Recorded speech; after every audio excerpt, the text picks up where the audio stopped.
এবং যাদের ঘিরে আজকের আয়োজন, অত্র এলাকার সাংস্কৃতিক প্রেমী জনসাধারণের এক অংশ, সবার প্রতি সালাম, আসসালামু আলাইকুম। হিন্দু ভাইদের প্রতি নমস্কার, অন্যান্য জাতির প্রতি শুভেচ্ছা। আসলে বক্তব্য দেওয়ার সময় নেই, শোনার সময় নেই, কেননা আপনারা আজকের আনন্দ উপভোগ করবেন। তারপরেও যেহেতু আমরা উপস্থিত হয়েছি, দুটি কথা বলার সুযোগ করে দেওয়ার জন্য কর্তৃপক্ষের প্রতি কৃতজ্ঞতা প্রকাশ করছি। আমি মোহাম্মদ আব্দুর রউফ সরকার বকুল, আমার বাড়ি তিননান্দিনা। আমি তিননান্দিনা উচ্চ বিদ্যালয়ের শিক্ষক। আসন্ন উপজেলা পরিষদ নির্বাচন, সেই নির্বাচনে আমি ভাইস চেয়ারম্যান পদে প্রতিদ্বন্দ্বিতা করতে যাচ্ছি। আপনাদের দোয়া নিয়ে, আপনাদের আশীর্বাদ নিয়ে। আমি আপনারা জানেন আমি নলকা ইউনিয়নের সন্তান, সলঙ্গা থানার একমাত্র প্রার্থী আমি।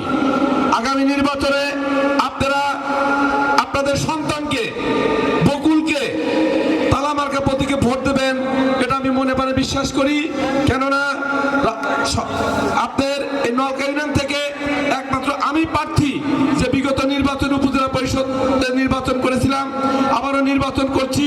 আপনারা আমাকে ভোট দেবেন, আপনারা আমাকে দোয়া করবেন।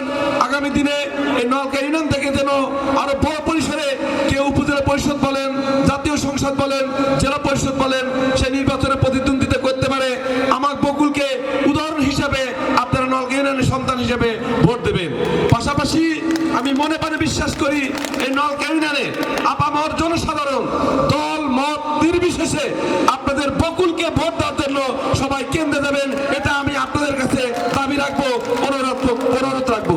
পরিশেষে আগামী 5 জুন যে নির্বাচন হবে, সেই নির্বাচনে আপনারা তালা প্রতীকে ভোট দেবেন, এই আশাবাদ ব্যক্ত রেখে আজকের অনুষ্ঠানের সফলতা কামনা করে আমার বক্তব্য শেষ করছি।